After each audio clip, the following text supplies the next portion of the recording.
How to schedule a Zoom meeting and send invitations. So firstly, launch Zoom, and then we're going to schedule a meeting now. Hit on this schedule option here. Once you have logged into your Zoom, click on schedule, and then we're going to schedule a meeting. So once the schedule page loads here, so now this is the meeting title. You can just leave it as it is, or you can edit it if you want to.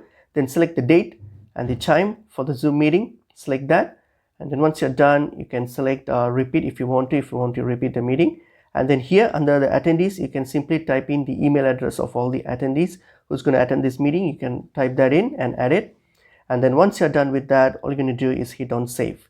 So when you hit on save, this is going to schedule a meeting, and then it's going to sync it to your Google Calendar. So it's going to take you to your Google Calendar.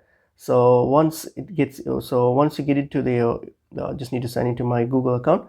So let me sign that in. Okay, so once you have signed in, so this will take you to your Google Calendar. So it's going to sync this meeting here to your Google Calendar, so you can just check here.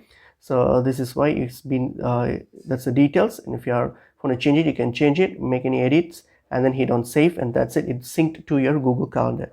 So now that you have already scheduled the meeting, so now what we're going to do, go back to your Zoom app, and then go back to your Zoom app and to send the invitations. So next to the meeting that I just created, click on the three dots, and here you will see an option called copy invitation. So click on the three dots, and then you'll see an option called copy invitation. Select it. So now you have copied the invitation. You can paste the meeting invitation into any email, messaging app, or any other communication platform and share it with whoever you want, and that's pretty much it. So that's how you send the invitations or share it.